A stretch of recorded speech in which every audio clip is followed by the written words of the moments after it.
Broncos country, how about that W? How you doing today? It is a Victory Monday, which means the Postgame Podcast is just a happy place to be. This is the place to hang out right now, John. It's the place to be. I'm so happy to be drinking my happy whiskey this week, Devin. I was getting the sad stuff was getting pretty old. Well, I was going to say, you got to be running out of the sad stuff by now. Like, that's got to get expensive. You got to keep buying that, man. It does. It really does. It gets expensive. I'm glad I got to break into the happy whiskey. Jeez. Well, hey, guys, we got a lot of awesome stuff to talk about and some bad stuff to talk about. But we'll get it all out there, reviewing the game, and maybe answer some of your questions as well if we have some time. But sit back, relax, and enjoy the Orange Weekly post-game podcast.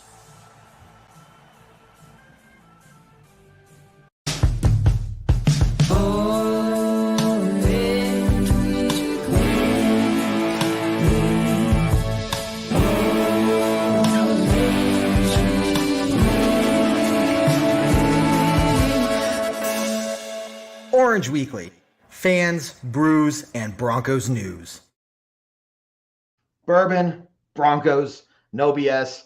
That's what we do here, and we are ready to break it down for you guys. But of course, John, other than, feeling good about a win, what you thinking, man? How you doing? Good. We watched a live game in person, and the Broncos beat the Packers. I don't know the last time we beat the Packers. Was it the Super Bowl? Was it? No, last time we beat the Packers we beat the Packers the year we won the Super Bowl. That's what I'm saying. Yeah. Yes. Was that 15 years ago? That wasn't 15 years ago. It feels like 15 years ago. Kevin, I'm so excited to do this show today. I can't even get my facts trade already, which is perfect because everyone's going to be in a good mood and they won't be checking anything I say. I like that. I mean, for the integrity we have here, the reporting integrity we here have at Bourbon Broncos No BS, we always have our facts straight, right? Maybe there's some, checking on the sides. I don't know. But look, fact of the matter is the Cheeseheads came to town and Cheeseheads had a meltdown. I got to say, though, Packers fans travel well. Very polite, too. Like, you got the Phillies fans that come in and stuff, and they're just a super freaking annoying. If you're a Phillies fan, sorry, but usually the Phillies fans are annoying. But the Green Bay fans, other than just being really loud at shouting "Go Pack, go," there were times where it felt like it was an away game for the Broncos because it was just so loud. But otherwise, they're really nice and stuff. Very personable, and so just tip of the hat from a fan to another fan to all of the Packers fans and all the Cheeseheads out there. So. My assumption is that a middle October game in Denver is much just nicer weather overall than it is in Wisconsin. But I know the Packers fans, they travel well. They were all, I think the stat was 55% of the seats were filled by Packers fans, which you could feel it. You could even feel it in the tailgate. The Broncos tailgates were a little bit lighter than they normally are. They were very light. The Flagman tailgate, we didn't even have enough people to take a picture. Really? I came late for that, but every single time I've been there, which is pretty much every home game for the last, basically my third season hanging out with them all, we've always done a group picture before the game. No matter what the weather, there's tons of people. People come back to the tailgate for the picture, right? There was hardly anyone over there this time. So it was very interesting. I was actually thinking the stadium was going to be mostly empty by seeing the tailgating situation, but then Packers showed up pretty much just in time for the game and filled it. Yeah, our man Scott, I think, had a lot of food left over after that tailgate, but and drinks, lots of shots left. There was definitely a lot of shots, which we did our part. I will say we tried, we helped the cause. But man, you're right. In the stadium, there were times where I was like, man, this feels like an away game. It was impressive. I was like, wait, we're supposed to be quiet when our offense is on the field and it's third down. Yeah. In fact, the Packers fan that was sitting close to us, he was, telling the fans to quiet down when the Packers offense was on the field and it was getting quieter. I was like, that's not how that's supposed to work. You're their away team. I will say, what? Well, all right. That being said, when we had to make noise, we still made noise. It's not like Broncos country was non-existent. It might have been a different story if the game was going a different direction, but it wasn't. It was a good game. No, it was. It sure felt like, it felt like it should have been a bigger blowout for the Broncos. And we'll get into all the reasons why. But when I rewatched the game tape today, it's like we really did like we beat them like straight up. Even though it came down to the wire, we made it close. They made it close. It should have been a far bigger win for the Broncos. I think so, and there's definitely a lot of things to talk about. And before we get into our normal rhythm of taking the rewind and thinking about what headspace we were in before the game and everything, I do want to talk about so I did get to go to the post-game press conference yesterday, right? And I'm not saying this to brag, but I do want to. Yes, you are. Kind of a little bit. Don't even lie. John, I want to ask you a question. John, I want to ask you a question. You're in an elevator and Terrell Davis walks in. What do you do? I pinch myself. I wake up and then cry myself back to sleep, I think. So here was my dilemma. I'm there. I'm already excited about getting to go to this experience, right? I get in the elevator. We're going down, like the next floor down or something. In walks T freaking D. And I'm sitting there. I was like, is that Terrell Davis? That's Terrell Davis. That can't be Terrell. That's Terrell Davis. I need to say something. Okay. And all the while, the elevator's moving, right? This is I do not have time to really analyze the situation I'm in. And so then I'm like, okay, I'm going to say something. But then I'm like, what am I going to say? Do I call him Terrell? Do I call him Mr. Davis? What's going on? And after that, like, what do I say? At that point, it's like, yeah, if I don't say anything, the elevator ride's going to go, and be over, and I'll miss my chance.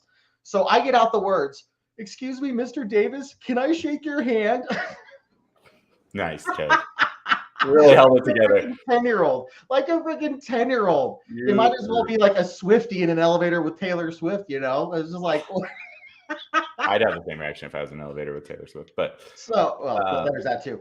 But yeah, he was really nice. Don't get me wrong. He chuckled. He shook my hand, and then I was wearing that replica Super Bowl 33 ring that they handed out earlier this season. For those who don't know, it was like one of the first games of the season. They handed out like 10,000 replica rings, which also looks better. Yeah, so it's like $5 tops, but it still looks nice. It doesn't matter. So I had that on. He shook my hand. He looked at it and he goes, "Oh, I see you got some bling on." I go, "Oh yeah, it's one of the replica rings they were handing out at the game a few weeks ago." He goes, They're just handing those out now? Man, we had to earn ours."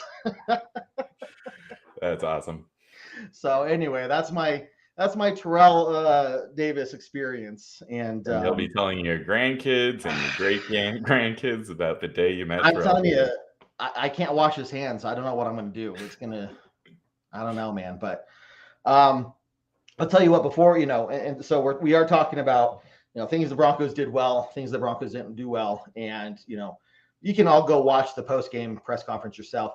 But one of the things that, had taken away that I think is really going to work in the conversation a lot today was when Sean Payne got up there, he did not look like and sound like we had just won a game, In fact, one reporter even asked him, basically, I don't remember the exact words, but to paraphrase, he was basically, "Coach, you won a game. You seem really frustrated still. Like, what's going on?" And good response, like, "Yeah, we won, but there's still a lot of things to do and work on, and pretty much we're not satisfied until we're at the top." So, Yeah. I like that mentality, and we'll talk about that today. But yeah, man, it was something else. So yes, it was, and there's a lot to work on, but as a fan, I'm happy for the W. I already said it. It felt like rewatching the plays that we should have won by more. And let's be honest, 2 of their touchdowns, one should have been an interception. The second one was a fluke play. I mean, our defense did its job yesterday. That's about all I can say. And we'll get into more of things that they can improve upon. Obviously, there's a lot to talk about the offense, things they can improve upon, but at the end of the day, a win's a win, like I said. Yep. Hey, everyone, really quickly. So just so you're aware of this post-game podcast, if you are watching us live, we don't take too many comments throughout the show. If we have some time for a few, we'll get to them. But otherwise, Tuesday nights, Bourbon Broncos No BS live show at 7 p.m. Mountain Time. That is the show where we do all of our main interaction with the fans. So make sure you're there Tuesday nights at 7 p.m. and you can interact with us, and we'll pull up all your questions, all your comments, and we really try to talk about everything you guys want to talk about. So be there for that. Okay, John, let's go back to this. It's we're walking into the stadium. We're feeling pretty good. We've had some drinks. Your friend handed me a 99 proof banana drink that was probably the most disgusting thing I've ever tasted. And I appreciate you the short straw. Yeah, I very much drew the short straw. Hey, and that was a Packers fan. To your point, Packers fan, very gentlemanly, very kind people, very bringing good shots to the tailgate. I appreciate the sentiment. Don't get me wrong. I'm not, but and I like bananas. Like but you seem like a banana guy. Anyway, we're walking into the game, and what are you thinking, man? What are you thinking? Well, I drew the peppermint 99 peppermint, yes. And I was nervous taking that shot. And I was nervous going into the game. Luckily, both turned out much better than I expected. 99 peppermint kind of tastes like Rumplemints, if for anybody in the drinking community that is aware of what that drink is. Perfect shot. Good shot. Totally do it again. And going into the game, it's like, we talked about it last week. I don't know what to expect going into this game. We talked about the short week from the week before, and then having that extra, few days to prepare for this game. Was our defense going to be a fluke the way they played against the Chiefs? Are they going to show up with the extra time to prepare and play well against the Packers? Is the offense going to find their rhythm again? And, I feel pretty good about the outcome of all those things. I think we left some points on the field for sure, but going back to your question, I didn't know what to expect walking into the stadium. Honestly, I was just there to have a good time and enjoy some football, some live football. Yeah. And, we were talking in the stands about that early on in the game with the people sitting next to us and they had been season ticket holders for 45 years. Oh, yeah. And just how the game is really getting to the point of, or this team is getting to the point of, man, is it worth it to go to the game? For me, it's like, the people, the tailgating, the friends, the atmosphere. But then I was saying, it's like, I'm not really, especially looking forward to the football part of it. It's like, oh, here we go. It's the game. Well, the fun part of the day is over, So, but it's interesting because the Broncos have struggled at home this year, right? 3 home losses. And it was a week where, we're playing Green Bay, who's coming off a bye week. They were still banged up, but they were, they got Dylan back and stuff, so they were looking. Yep. Aaron Jones was questionable. Aaron Jones, yep. And he was a difference maker for them. Let's be honest. Yeah. But, I think, them missing Jair Alexander, I think proved to be the issue. Our wide receivers were not getting much done so far this year. And both guys, I mean, if there were receiving yards out there, it was basically going to Judy and Sutton with like 30 extra going to P. Ryan. And that's about it. Like from the receiver standpoint, they, it wasn't getting tossed around. There weren't guys, 10 different, well, there might've been 10 different receivers. But they were, if other than those 3 guys, it was for like 10 yards tops for anybody else. Agreed. So, it seemed like the overall mood for most people were, let's just see what happens, right? Let's hopefully get a win at home, right? But not especially feeling overly optimistic at the same time. But we go in there, and just like the Broncos have done really well this season, and it's nice to see that this is a consistent thing actual trend every week. Opening drives looking really, really solid, man. Yeah. We marched right down the field. I think we opened up with the ball, right?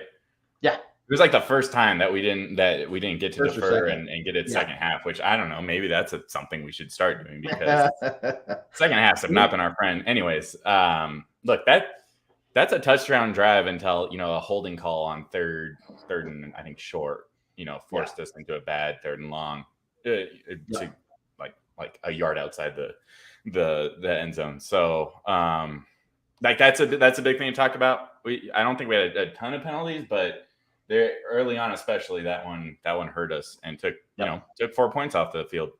Turned into a field goal, which, hey, at least we score on that drive. It's not like we threw an interception or fumble or something like that, or went 3 and out, God forbid. So yeah, no, I was pretty happy with that first drive. It's got to be an emphasis that you got to get in the end zone. Way too many field goals overall yesterday. Yeah, 100%. And you're right. The number of penalties is getting better. We have penalties 7 for 56 for the Broncos and 8 for 60 for the Packers there. So, other way around. We had 8 penalties for 60 yards. So still a little high. Some of those, whatever, ticky-tack calls. But it's the problem seems to be more of getting penalties at just the crucial moments where you cannot take a penalty. And that just keeps screwing us over, man. And McGlinchey had another one. I can't remember. I think it was second half. But he almost has won a game where it's not just a penalty, but it's a penalty at a terrible moment. Yeah, it's turning into the Garrett Bowles situation from a few years ago. It is. Garrett Holds, sorry. It is. Which I don't know. Can we still call him that? I feel like has he earned his way out of that nickname? I think he's earned his way out of that nickname. It's still fun, to say that. I do hear that he has world-renowned hugs. So if you ever see him ask for a hug, I've seen him. I've seen him top notch. Yeah. So we've seen him. We've watched him happen. But I'd say he's earned his way out of that. Yeah, we don't give him too much crap. It is when he gets a penalty. We'll retire him, I guess. Maybe we'll have an official retirement ceremony for him. Maybe. We'll see. But yeah, McGlinchey, man, this guy stop. Like, come on. Yeah. He's not playing up to the level that, he's expected to be for what we, signed him on for. At the same time, you can't take all the credit away from him. Our running game has been solid, and we got him to be.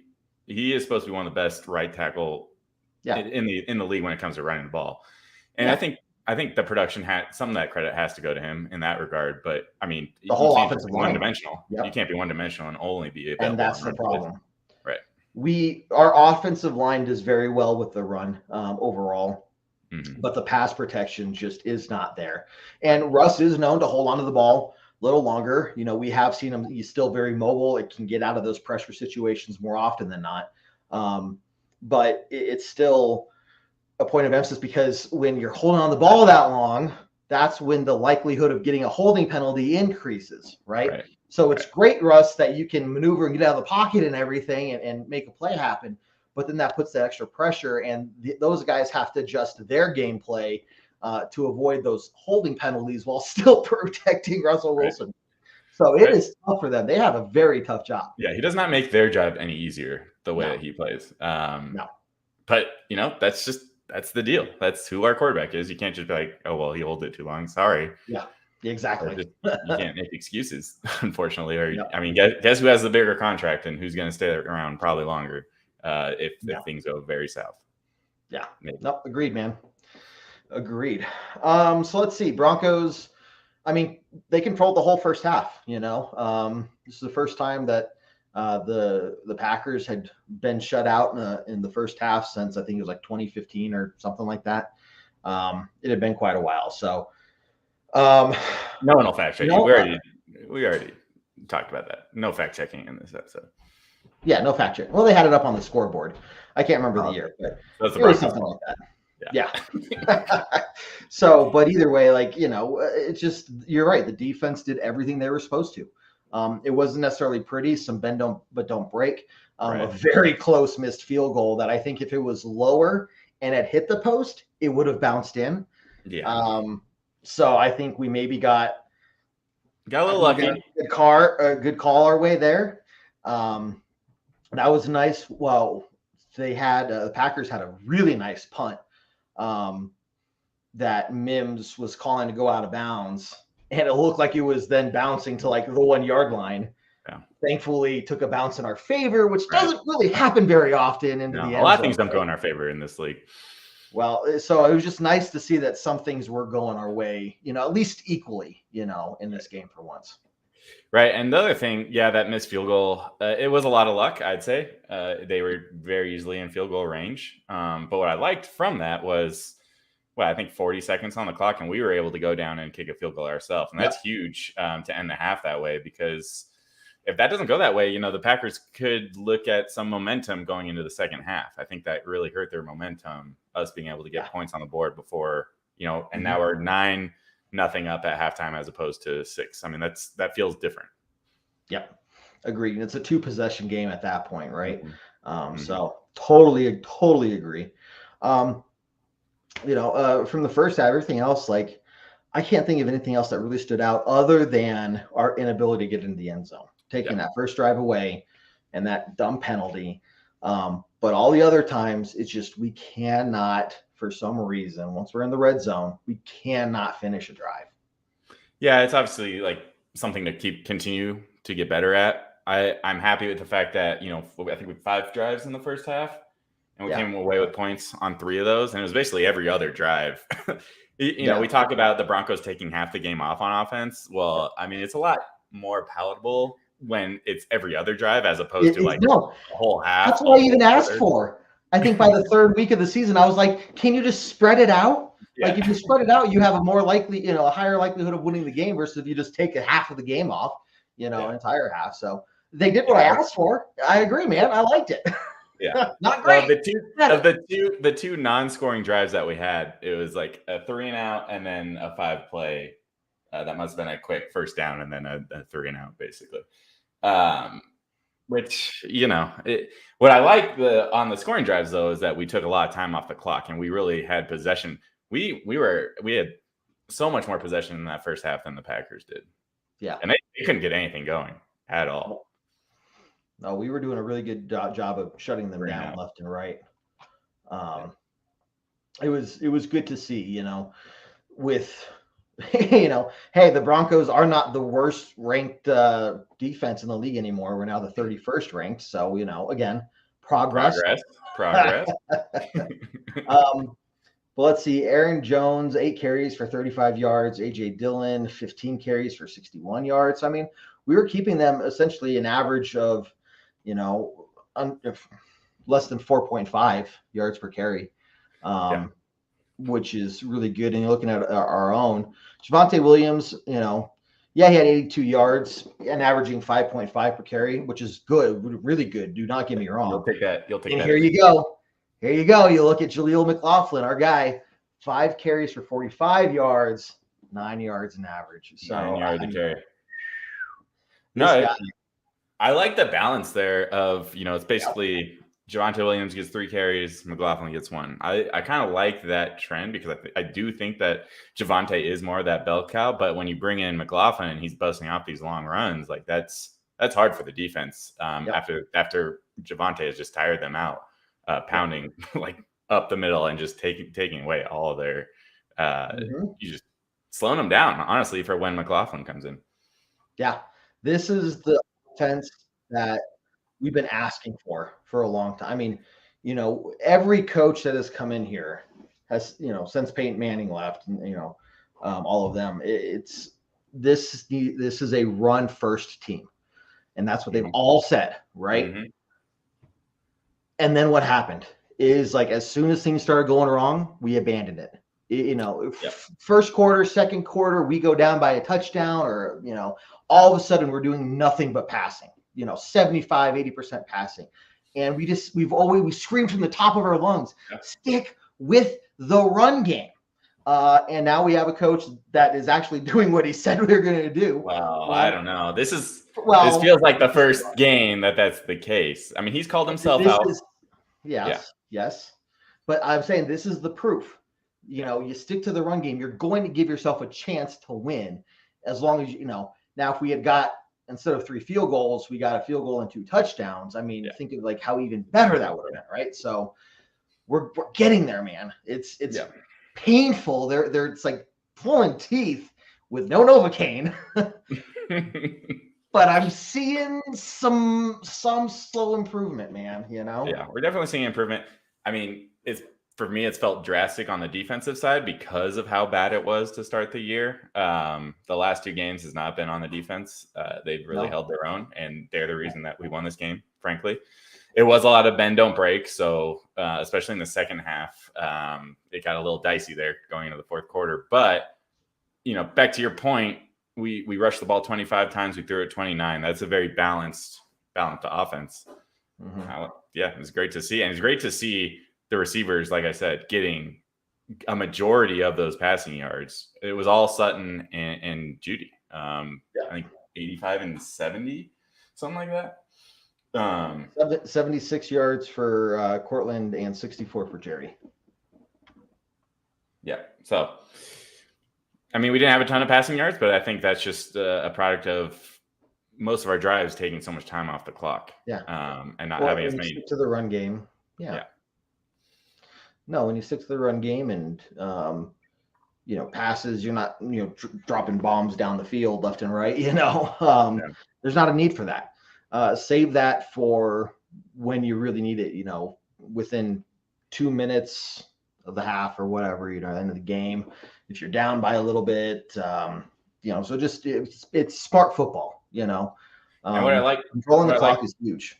Yeah, and what I liked, and I saw a lot more, was the play action this game. And that's what frustrated me most about the Chiefs game. It's like we abandoned the play action, even though our running was doing so well in that game. Running was working in this game, and we stuck to that play action when we weren't running the ball, and it worked. Yep.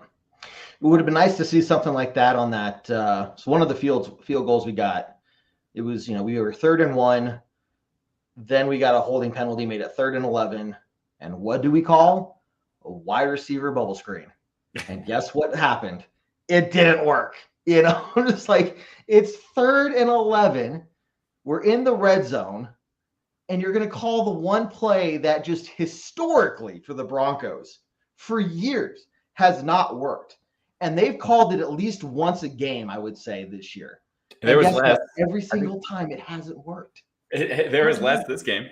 I'll say that much. Game. But dude, it's just like, where? So there were some decisions that I'm just like, are you calling it because you think there's no way? Like, you're trying to play chess. You're thinking the other team would not expect us to do this. But then every time they're just ready. I don't know. So I don't know if they telegraph somehow. I don't know if somebody's down there like blowing bubbles to like sign or signal to the team that we're doing a bubble screen, and the other team's like, oh, I know what they're doing. It's so crazy that it's like we're in the red zone, we're trying to get a touchdown, and you call that play. No, I agree. We talked about it at length last time. I don't get it. How is this play still in the playbook? Please throw it up. Put a giant red X on that play and say never again. Yep. If I was allowed to ask one question yesterday, that would have been the question I asked. Yeah. But they said no questions. So we also had so not just the bubble screen, but the end around with the wide receiver. I can't feel like Mims has had one successful run this year with that play. But again, it's very similar in my mind. And I could be 100% off on this, but it seems like that end around never works either for us. There's not a team that's going to do that well. Now, not to say we shouldn't get into Marvin Mims' hands more. I think that is a missed opportunity every week. I think he only was targeted once this game, and he's already proven to be a deep threat. There's theories out there. Maybe we're trying to boost the stats for Sutton, for Judy, make him more appealing as trade targets. But come on, we're talking about getting like these young guys opportunities and let them show what they can do, showcase their talent. And I don't know. He's the one guy that I'm like, why aren't we not seeing more of Marvin Mims? We see him on punt returns, and he's one of the best in the league. Yep. Some rookie mistakes, but nothing that he's not learned from yet. I don't really see him making, repetitive mistakes. And he's getting better every time. You're right. And you see what we've done with McLaughlin. Started giving him more and more opportunity. He proved himself, and now he's basically the number 2 running back. Aaron's out there for some passing plays and stuff, but no, it's the Williams and McLaughlin show. P. Ryan is our third down back, and it's a passing situation. And he does a great job receiving. Oh, yeah, don't get me wrong. I mean, 2 games ago, he was our leading receiver, maybe even last week. Yeah. But yeah, P. Ryan, 2 carries, 10 yards, not getting a bunch of touches. Still a good average, 5 yards. I'll take that from our second/third string. Well, the good thing about that is, when you do put him out there, the very strategic opportunity here. When you do put him out there, when you have a guy that maybe only runs for, or twice in a game, but he still gets 5 yards a carry, right, you still have to respect the chance that he's going to run. Right. It's not like some other running backs where it's like, okay, they're out there, they're either blocking or they're they're going out there and running a route. Right. So it's really awesome that we have that opportunity, and when P. Ryan does run, he does get those yardage. Yeah, the productivity doesn't drop off when he's in the game, and like you said, they still have to respect his ability to run the ball. And if we still are in the Javonte Williams mode and he needs a breather, put P. Ryan out there, and he's going to do the same thing. I love the way we're using all 3 backs at the moment. I think it's something that needs to be carried over moving forward. Yeah. Let's see. Let's go to the second half, man. Kind of a different story in the second half in that Green Bay was given a chance to rally. And once again, our offense came out and didn't look very good. They picked it up. We got a touchdown in the third quarter, which I think is a very rare thing for us to get any points in the third quarter this year. But here we are again, man. It's like, we either don't adjust to anything, or it takes us even longer to make adjustments than other teams. Well, I'm going to disagree with you there a bit. The Packers have been very successful coming out of the second half all year. I think they're one of the top teams in scoring coming into the third quarter, and we held them to a field goal. So bend, don't break. It was a long drive. It was a 4.5-minute drive for them, 64 yards. So it wasn't a 3 and out. It wasn't the best defensive drive, but hey, we held them to a field goal, not a touchdown. That was important. And then our offense came out. We went down the field and scored a touchdown. We haven't done that all year. We've only scored 10 points total in the third quarter. So coming out and that was only a 4-minute drive. I thought it felt longer than that, but it did. Going out there and scoring that touchdown, and then man, Cortland Sutton was wide open on that. I think that was a third down play too. Yep. And I saw it in the air. I was like, please catch it. You're so wide open. That was the one thing. You cannot get pinned way too much. Do not screw this up. Like the ball was in the air forever. It felt like that, floating there, like in midair. Because it's just the ball flying through the field, and it's like clear as day. Like just Sutton has the whole quarter of the field wide open to him, right? He could do a little jig, he could probably take his helmet off, it off a little bit, put it back on, and then still have time to catch the ball. But you're right. I was thinking the same thing. It was like, I was like, don't screw this up. I feel like there was 5 seconds while the ball was in the air. I was like, a whole range of emotions. Is like, he's wide open. He's going to catch it. Oh no, the sun's in his eyes. Is that going to screw him up? How is he going to be overconfident? Is he looking ahead? Is he not letting this catch happen and then running the ball? Yeah. And he got it. I mean, that has to be the easiest touchdown he's ever had. But just I think our mentality as Broncos fans is just he's going to screw it up somehow. But I think it'd be easy for a rookie or just an inexperienced player to be in that position and very easily start thinking about the end zone before you have the ball. Yeah. So it takes a lot of discipline to make sure you catch that ball before you get excited about how open the field is around you. You know what I mean? True. So and we see it all the time. Yeah. Usually it's in more contested, where they need to make the first down. They need to catch it and run right away. Laughlin had one early in the game. If he had done that there, he was looking, his head was turning before the ball was in his hands. It's like, it happens all the time, but rookie mistake. I'm sorry. No one can drop that pass in that situation. No, and he didn't. But I would look at a rookie and be like, dude, you just got a huge black eye on your reputation. You're going to have to earn some trust back. But I wouldn't now if Cortland had dropped that, I'd be sacrificing him, I'd be crucifying him, dude, but So I just very disciplined play, and it looked easy because of how open he was, but I think at the same time there is a mental discipline there that he definitely proved he had. So tip of my hat to Courtland Sutton there for that one for sure. Yeah, and we did really well on third downs in this game, and we were putting ourselves in third and short. So there is some of that gameplay. It's not like it was third and long every single time. There was plenty of those too, which is frustrating for us. Yeah. But how do we do on third down overall? 5 for 12. So it seemed like at crucial points is when we were hitting those. Now remember, we're going 3 and out on every other drive. So that doesn't surprise me. It did feel though that our third downs are better than that, but maybe that's because it was spaced out more. It was easier to digest when we did have those terrible drives. Yeah, no, I completely agree, man. But Kevin, can we talk about this next Packers drive after our touchdown? Yeah, do it. It's time. All right, we let them go down. They technically get 7 points on this drive, but look, in the stadium, I was not surprised it was called a touchdown. Agreed. It looked like a 50-50 ball.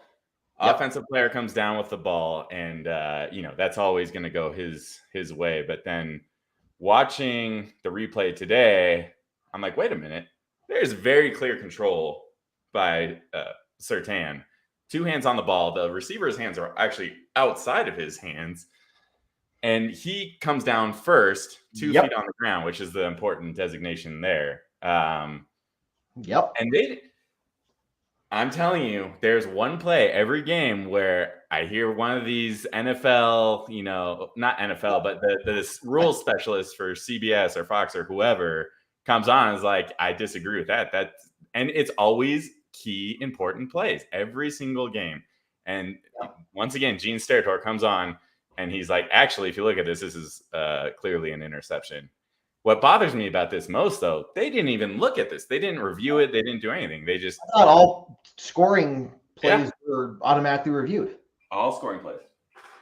And look, props to Jared. I mean, he had the benefit of watching the game from home, and we're all telling him he's wrong. And we're like, no, if 50-50 ball, it's always going to go the offense's way. He's like, you guys, what are you talking about? I watched it today. I was like, Jared's 100% right. That was an interception. And it's okay for me as a fan to get that wrong, but you have the benefit of replay, right? Like that's the whole point, to get these plays right. Scoring plays, turnover plays. Why are they not reviewing this before letting them kick the extra point? Yep.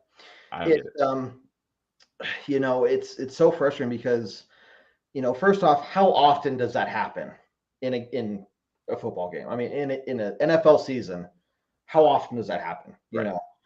On top of that, how often does it happen in the end zone? It's true.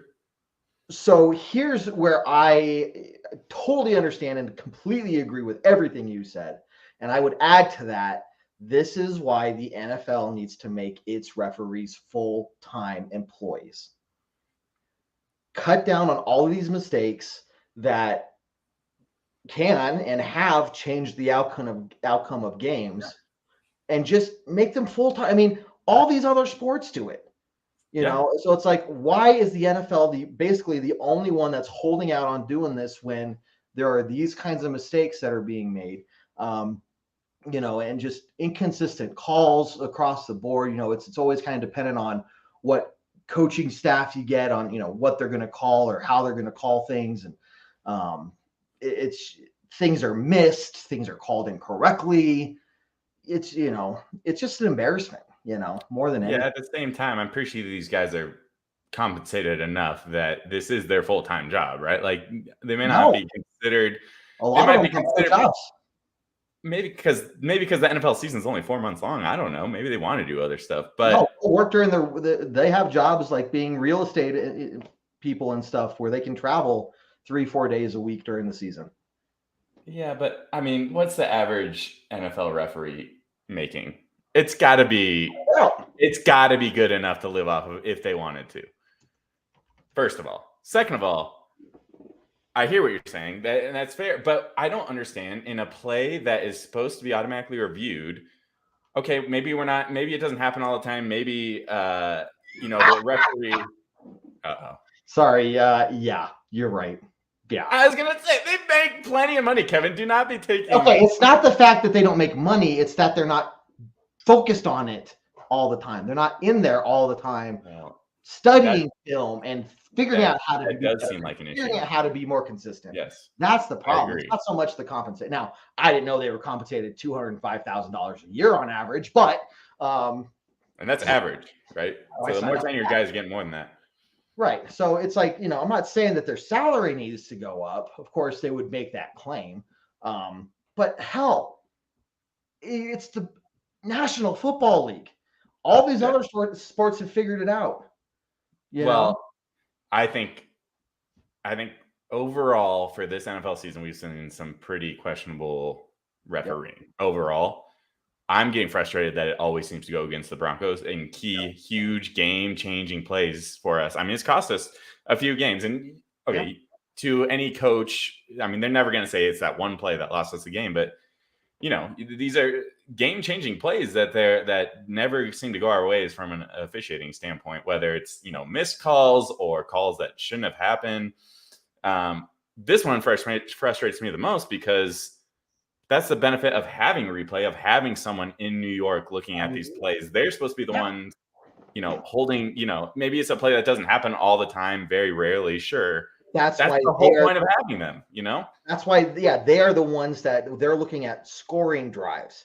They're responsible for looking at making sure the scoring is done correctly. Like, completely agreed. It was a total F up by the entire NFL refereeing situation. I'm just so annoyed every game seeing that one NFL specialist for whatever broadcast booth it's on that day saying, "Yep, that was wrong."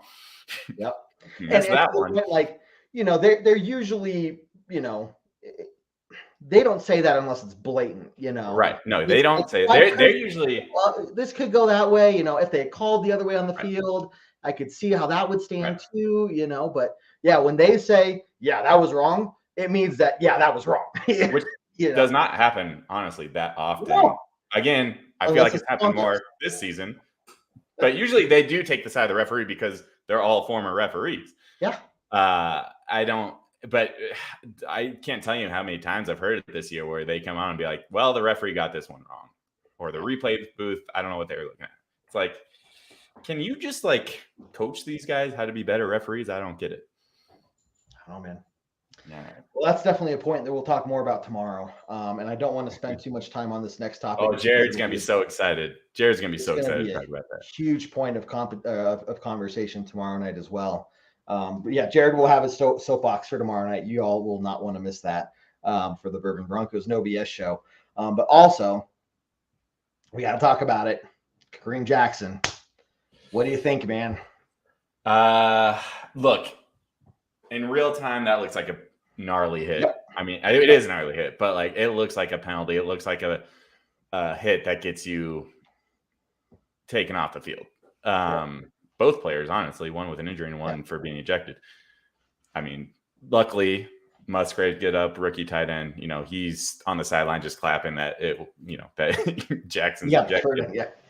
I think, and look, this is one where bringing New York back into the conversation, that's one where they took a look at it and was like, no, this is enough to be ejected from the game. And according, again, to the rule specialists in this game, that's not something where they take, prior offenses into account real time. It's more of they're not supposed to. Conspiracy theories, sure.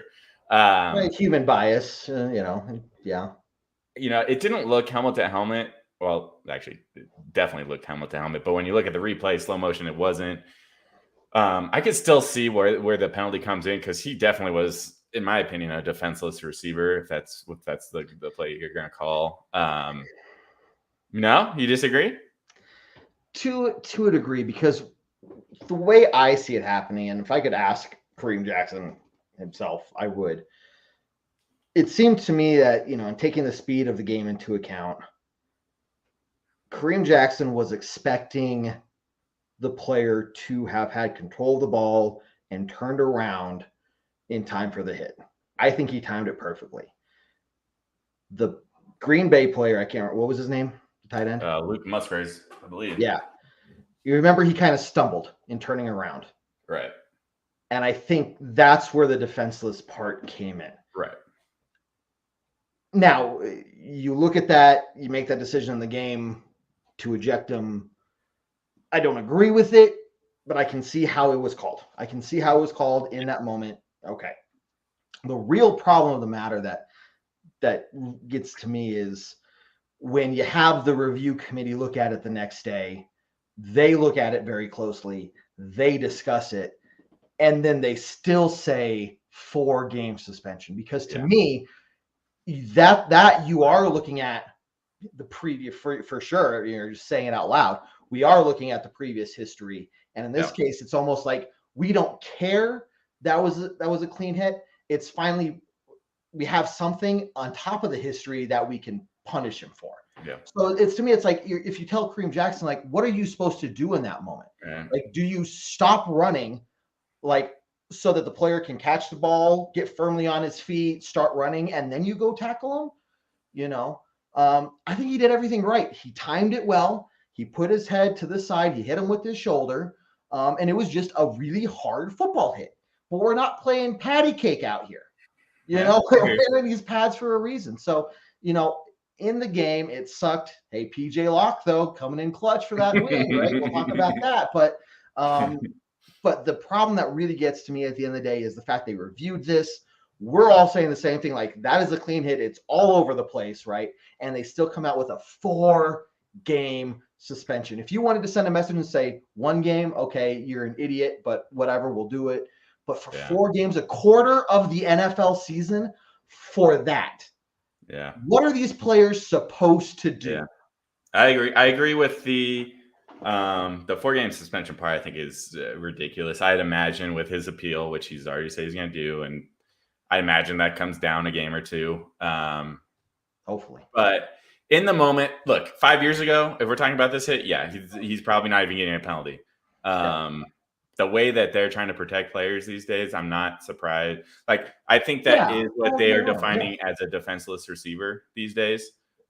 Just, you know, he hadn't turned his body yet. He was barely in the motion of turning, and he gets slammed. Like, it was a hard fucking tackle. Let's not. It was. You're right. Like, he's feeling that today. I guarantee it. I don't think Kareem Jackson regrets it. First of all, like, I don't think he would do anything different. And I don't know if Sean Payton would be asking to do anything different. No. You know, I think that's the type of, you know, I think that's the type of mentality he would want from his players. Yeah. Go out there, do your job. It's borderline whether it's even a penalty.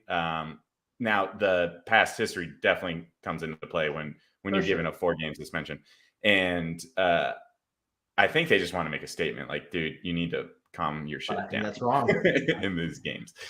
But it's frustrating. That's why I like football. Like, that's what drives me to like football is that intensity. And so to say, I agree. We want to protect players. It's a balancing act. I'm not saying go out there without helmets and smash into each other forehead first. You know, like I'm not, you know, okay. I'm not saying the pendulum keeps swinging, and I'm like, stop! Like you're turning this into patty cake. You know. 100%. So I'm not saying it's correct, by the way. I'm just telling you that seems to be what they're going for. For sure. And I agree that's what they're going for. I'm just saying that this is why I completely. I don't think it's great. I don't think it's good for the game. I think it makes it. Yeah. You know, why even put a defense on the field if you're going to penalize them and kick them out of games for doing their job?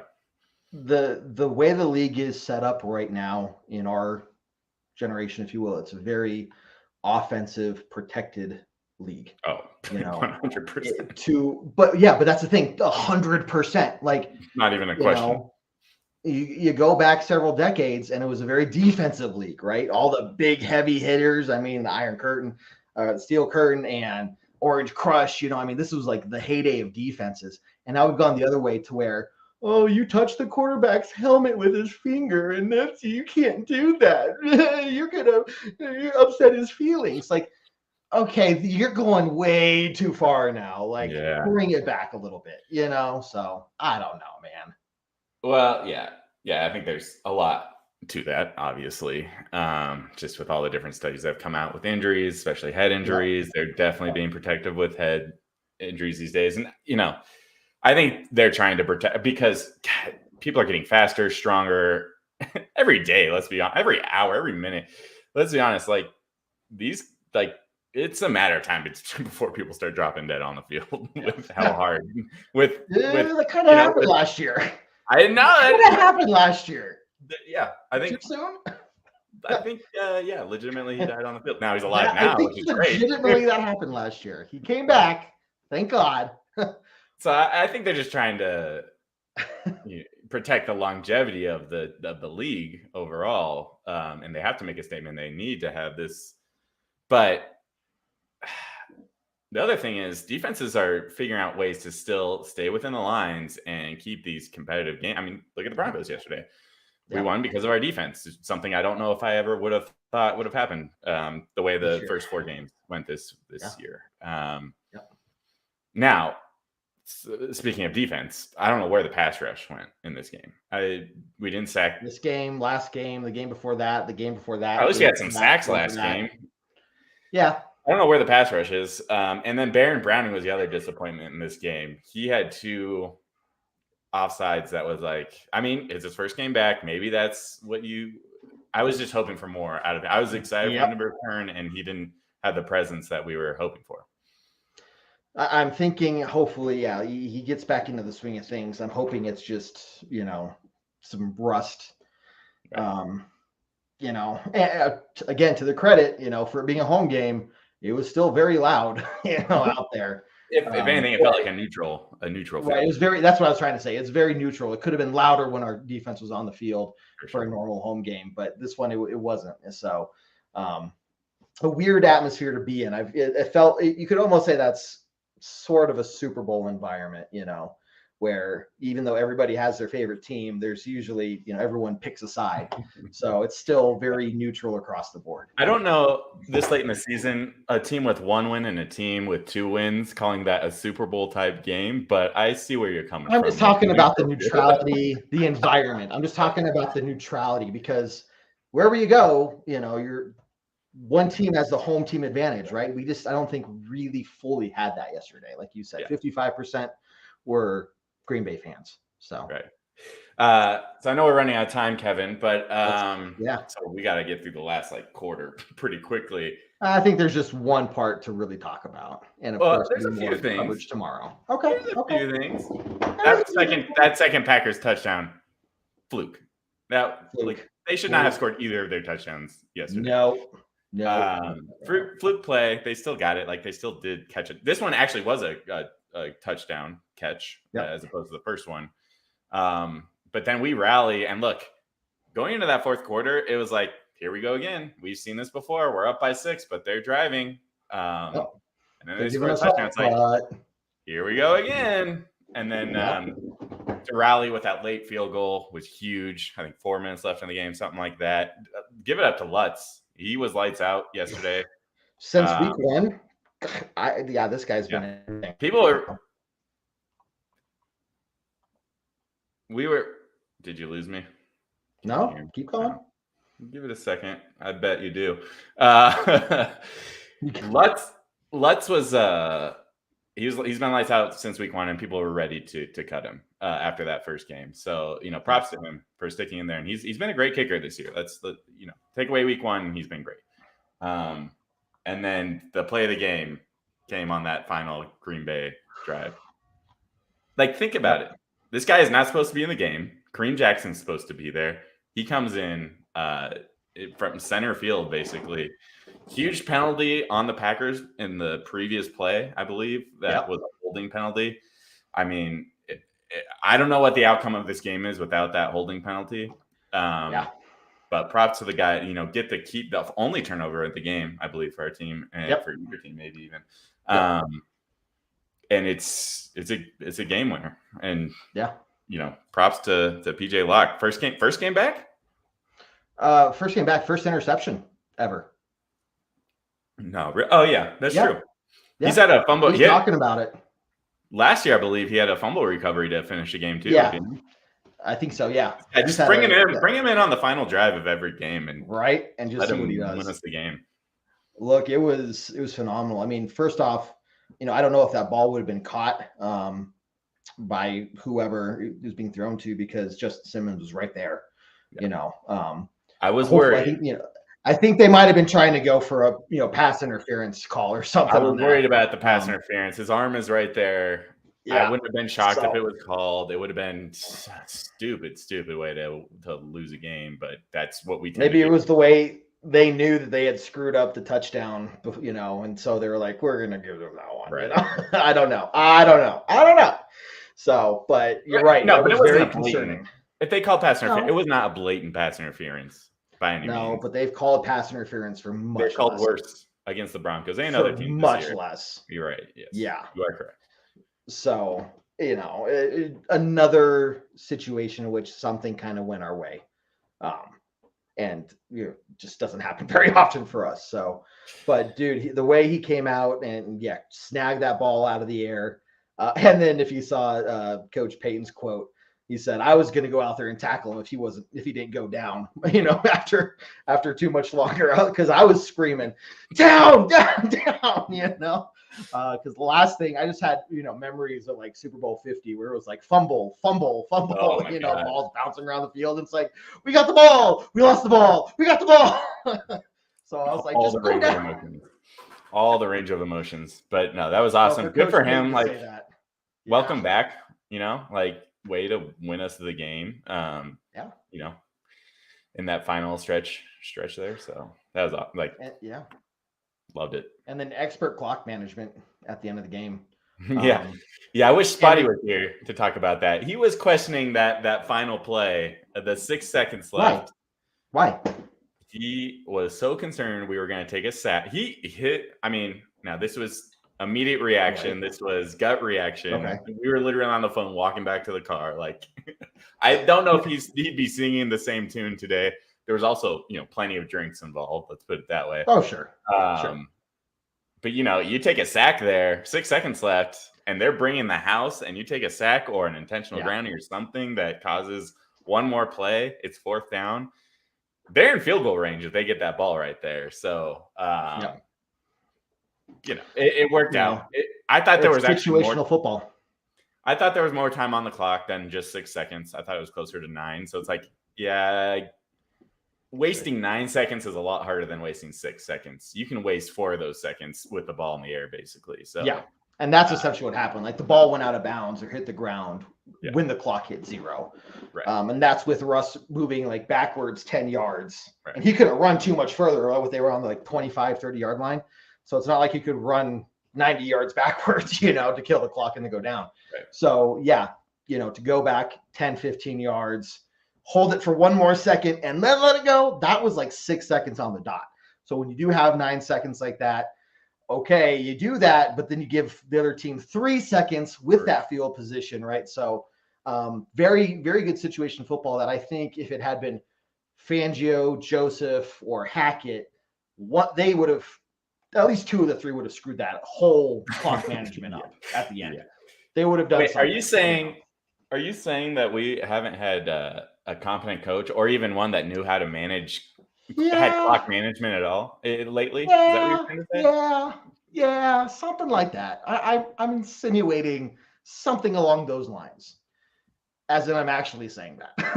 I think we could all agree with that. Yeah, so it's good to see that, I can have trust in the coach in that kind of situation, because in the back of my head, I was like, don't screw this up, because if it had been any of those other coaches, I would be thinking, how are you going to screw this up? Well, here's the thing. Had we screwed that up, it would have been conspiracy theory. We're trying to lose game. Yeah. We're going for the first overall pick. And the fact that he was upset in the press conference afterwards makes me think that he's still very much trying to win these games. Obviously we won, so there's that. But the fact that he is like dialed into these guys, like, you could have done this better, you could have done this better. Obviously the offense could have scored more touchdowns. That's very easy to say. And not just settle for field goals. So, and then obviously the biggest thing on the defensive side is just, where the hell is the pass rush? Like, non-existent. Yeah. The secondary is doing very well considering there is the pass rush is non-existent more often than not. If it does show up, it's very sporadic or peppered throughout a game every now and then, but you don't see us getting in the quarterback's face. You don't see us rushing them, hurrying them, or anything like that, man. And I think a lot of that credit has to go to Justin Simmons, because since he's returned, it's been a night and day defense since he's come back, and just proves how important and invaluable he is to this team. Yeah. Look, I would not want to have been in Mathis's shoes, literally to try to, be the guy that's stepping in for Justin Simmons. But no. Who was Turner? Yeah. Okay. It's still, Mathis had his own problems. Turner Yell. I wouldn't want to be his guy or in his shoes. Right. Because an inexperienced guy, like to your point, inexperienced guy. It's not an easy task, but at the same time, just his leadership and presence on the field it's not that he's just the starting safety, but he brings all the intangibles, as they say, to the field. Yep. Nah, man, it's awesome to see. And if they can continue this, look, we'll talk about it tomorrow night. But the Chiefs are coming to town, and we did okay against them on a Thursday night on the road.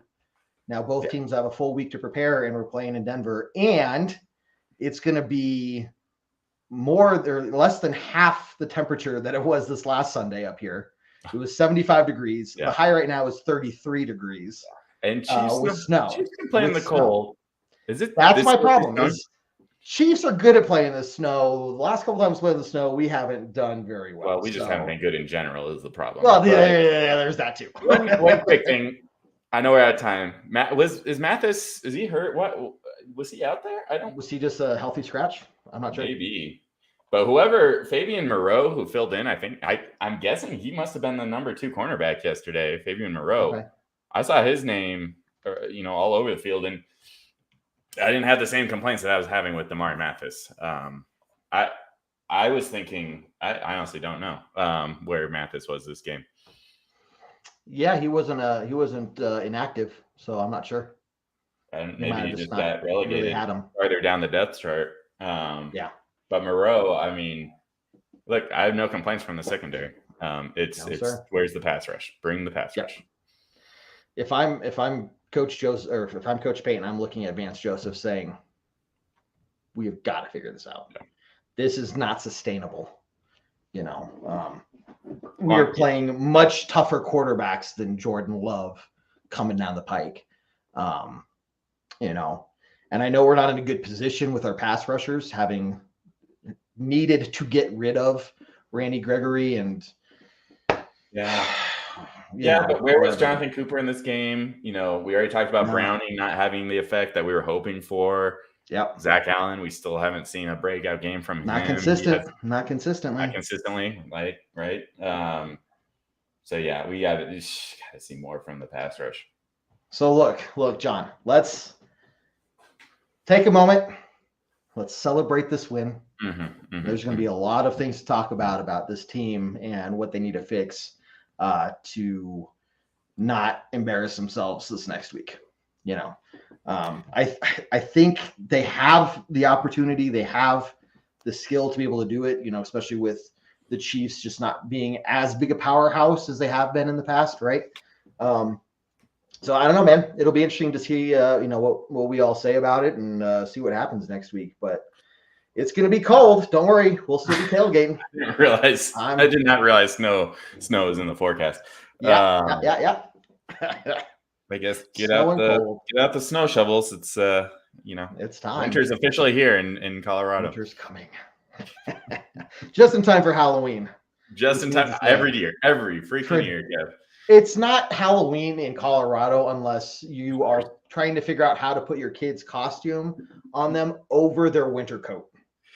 And making sure people don't slip and kill themselves on your driveway and then you have a lawsuit. Yes. Especially if you're like me, where your driveway is at like 30 to 45 degrees. Right. And you just slip on it even when it's not icy. So, Yeah. Anyway, hey man, closing thoughts. Yeah. Let's see this continue.